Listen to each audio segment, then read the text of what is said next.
Hello everyone. In today's video, I am discussing an interesting method, a unique method for finding the factors of the quadratic equations. After finding the factors, we will also find out the roots of the quadratic equation. Now let us start our video. First of all, we will consider the example number 1. Okay, in example number 1, our first term is 4x square plus 19x plus 12. My first term is 4x square, second term is 19x, and the last term, which is the constant term, that is 12. As we know that the standard form of the quadratic equation is ax square plus bx plus c. In this case, the coefficient a is equals to 4, the coefficient b is equals to 19, and the coefficient c, which is our constant term, that is 12. Now what we will do, we will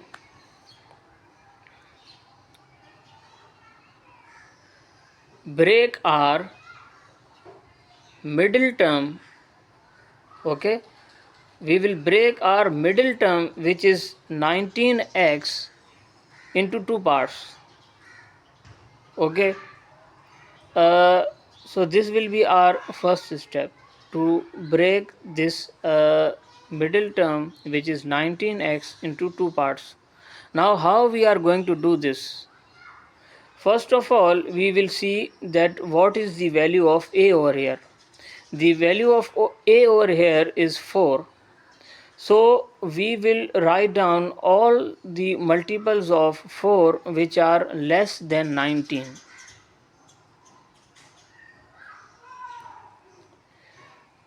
So the first 4 multiples of 4 which are less than 19 are 4, 8, 12 and 16. 4 multiplied by 1 is equals to 4.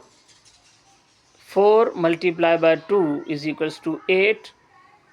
4 multiplied by 3 is equals to 12, and 4 multiplied by 4 is equals to 16. Now we will see that how many maximum possible combinations are there to break the middle term into two parts. If I will take first multiple, so I know very well that if I will add 15 in 4, then it will become 19. Okay, and if I will add 11 in 8, which is the second multiple, then I will get 19. And if I will add 12,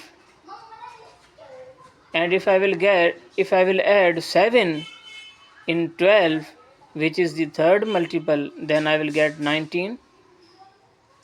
And if I will add 3 in 16, which is the fourth multiple, then I will get 19. So rather than choosing 4 and 15, 8 and 11, 12 and 7, I will break the middle term, which is 19, into 16x and 3x. Why? Now see, the method says that if you will divide 16 by 4, 4 is the value of our a, coefficient a. 4 is the value of coefficient a. So if I will divide 16 by the coefficient a, which is 4, then I will get 4. And if I will multiply that 4 by 3, then I will get 12, which is my constant term over here, the third term. So we will choose such two terms that if I will divide the multiple by the coefficient a, and if I will multiply it with the next value which I am adding with it, then it should give me the last term, the constant term, which is 12 over here. Okay, so now we have find it out finally that we will break the middle term into two parts, which are 16x plus 3x. Okay, now what we will do, as we know that our first term was 4x square, my middle term was 19x, so I have split the middle term into two parts, 16x and 3x, and my last term is 12. So now what I will do, I will find out the common means same from the first term, which is 4x square, and the second term, which is 16x. First of all, we will find out the common signs.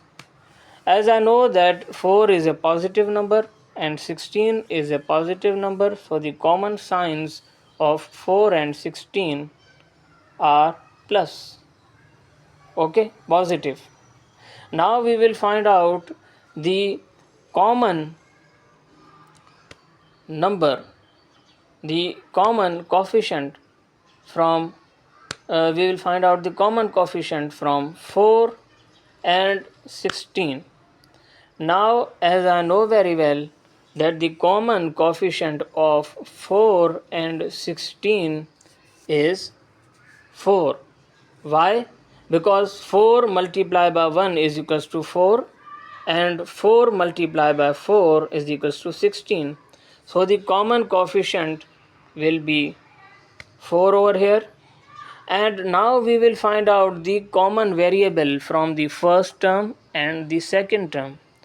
As I know that the common variable from the first term and the second term is x.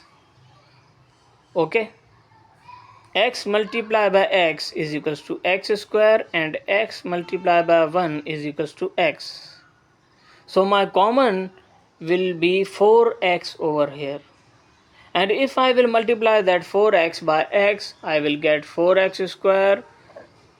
And if I will multiply 4x by 4, I will get 16x.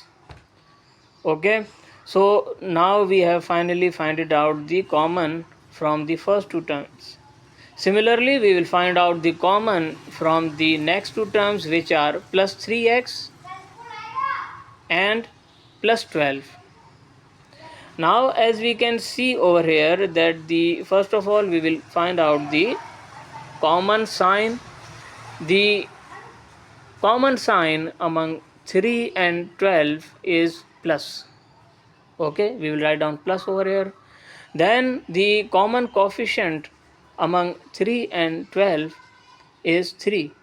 3 multiplied by 1 is equals to 3 and 3 multiplied by 4 is equals to 12. Now the common variable, as we know that there is a variable x along with this third term, which is 3x, and there is no variable along with our constant term, that is 12. So there is no common variable over here. So our common will be 3.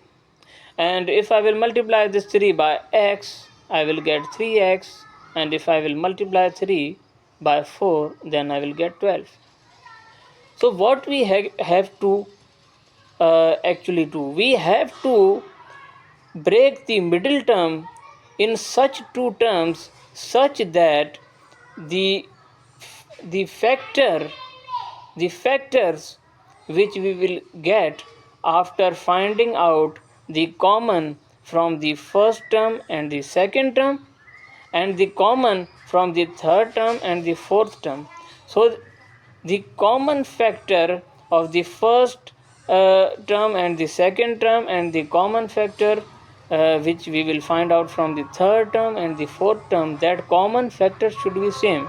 So as we can see over here, that x plus 4 is a common factor which is multiplying with 4x over here, and that is also multiplying with 3. So our common factor from our given step will be x plus 4. This x plus 4 is multiplying with 4x, and the x plus 4 is also multiplying with 3. So we will take x plus 4 as common. Now these are two factors.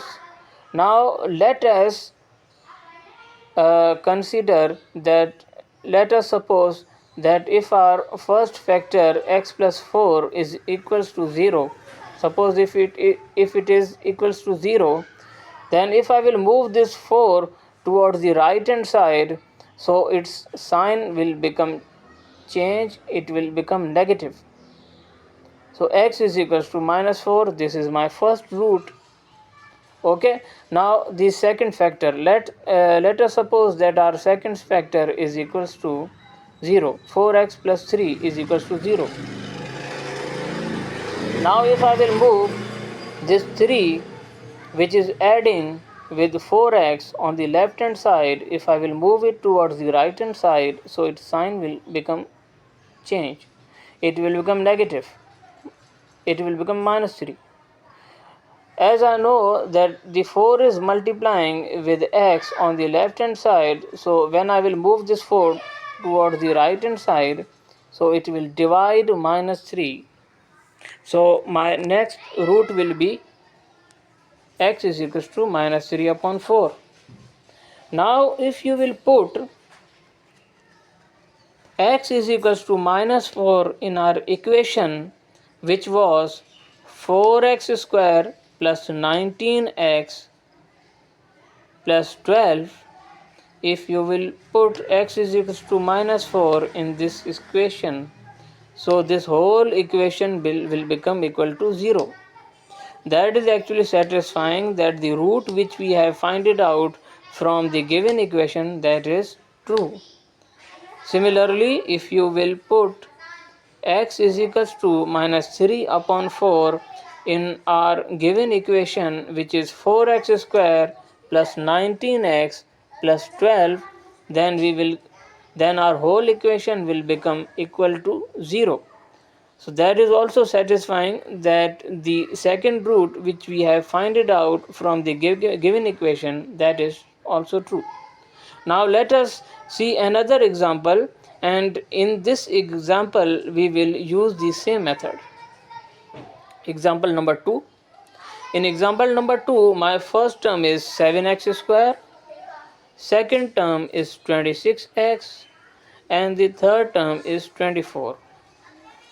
I want to tell you that this is actually one of the method of solving the quadratic equations, and there are some quadratic equations in which this method is not applicable in case of some quadratic equations, and in those quadratic equations in which this method is not applicable, in those quadratic equations we use the quadratic formula, that is x is equals to minus b under root b square minus 4ac upon 2a.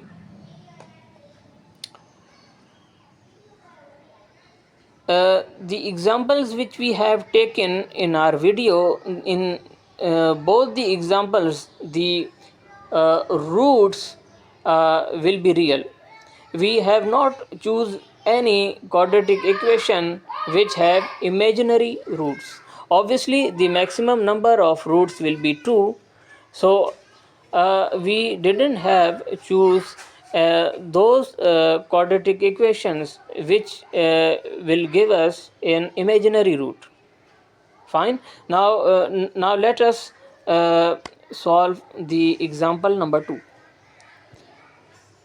In example number 2, you can see that the value of A is 7, the value of B is 26, and the value of C is 24.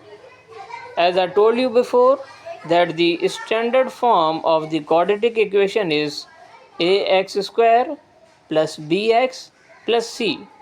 So the value of A over here is 7, the value of B is equals to 26, and the value of C is equals to 24.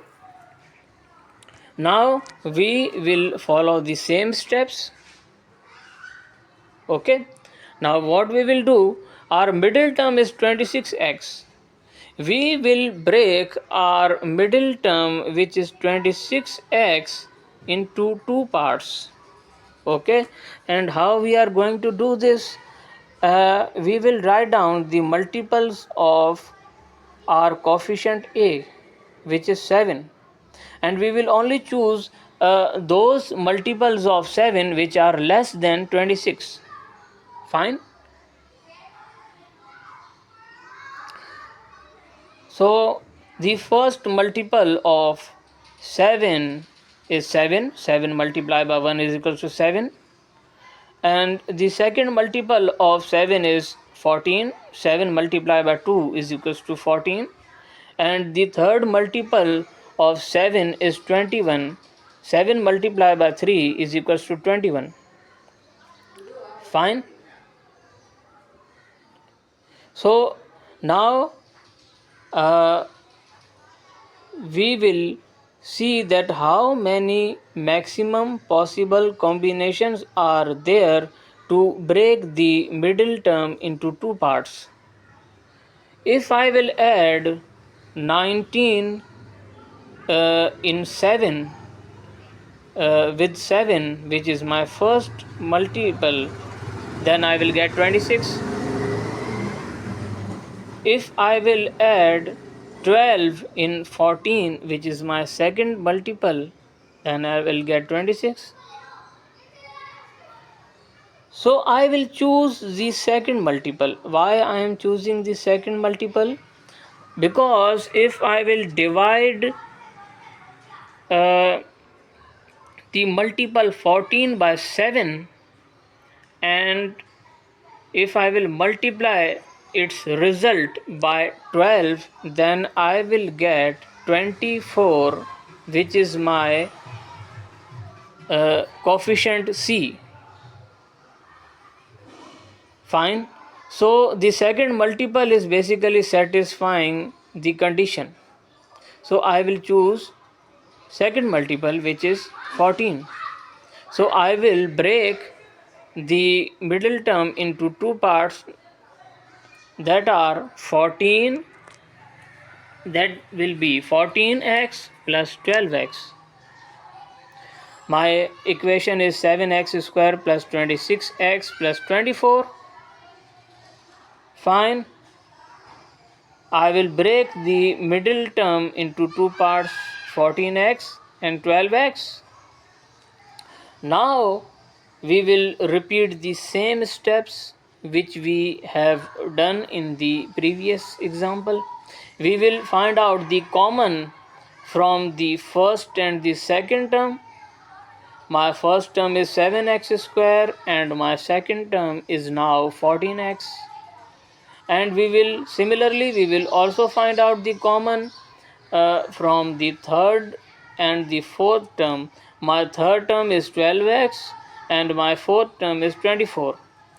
So how we are going to find out the common? First we will find out the common sign. As we know that 7 is a positive number and 14 is also a positive number, so the common sign will be plus. Fine. Now we will find out the common coefficient. The common coefficient of 7 and 14 is 7. Fine. 7 ones are 7 and 7 twos are 14. So the common coefficient is 7. And Now we will find out the common variable. The common variable of 7x square and 14x is x. Okay, so 7x is my common from the first and the second term. If I will multiply 7x by x, I will get 7x square, and if I will multiply 7x by 2, then I will get 14x. Similarly, now we will find out the common from the third and the fourth term. Plus 12x plus 24x both have a positive sign, so our common sign will be plus. And 12 and 24, the uh, common the highest common factor of 12 and 24 is 12. Okay, so my common coefficient of my common highest common factor, or my highest common coefficient from 12 and 24 will be 12. Now we will find out the common variable. The common variable, there is no common variable among 12x and 24, because 24 is a constant term and it does not have any variable, so there is no common variable over here. Now if I will multiply 12 by x, I will get 12x, and if I will multiply 12 by 2, I will get 24. So now as I can see over here that I am getting a common factor over here, that is x plus 2. X plus 2 is multiplying with 7x, and x plus 2 is also multiplying with 12, which I have highlighted over here with a red color. So the common factor which is multiplying by 7x and 12, that is x plus 2. So the required factors of our equation, which was 7x square plus 26x plus 24, are x plus 2 and 7x plus 12. Now we will find out the roots of these factors. Now let us suppose that x plus 2 is equals to 0. When I will move this plus 2 towards the right hand side, so its sign will be changed, it will become negative. So my first root is x is equals to minus 2. Now let us take the second factor, that is 7x plus 12 is equals to 0. We will suppose that 7x plus 12 is equals to 0. Now if I will move this 12 towards the right hand side, so its sign will become negative, it will become minus 12. Okay, it was adding with 7x on the left hand side, and when I will move it towards the right hand side, so its sign will be changed, it will become negative. Now as I can see that the 7 is multiplying with x on the left hand side, so when I will move the 7 towards the right hand side, so it will divide minus 12. Okay, so my second root is x is equals to minus 12 upon 7. Fine. Now if we will put x is equals to minus 2 in our given equation, which was 7x square plus 26x plus 12, then that whole quadratic equation will become equal to 0. That will actually satisfy that the root which we have found it out over here, that is true. Similarly, if we will put the second root in our equation, which was 7x square plus 26x plus 12, if we will put our second root, which is minus 12 upon 7, in our quadratic equation, which was 7x square plus 26x plus 12, then that whole quadratic equation will become equal to 0. That will actually satisfy that the root which we have found it out, that is 100% true. Thank you very much for watching the video.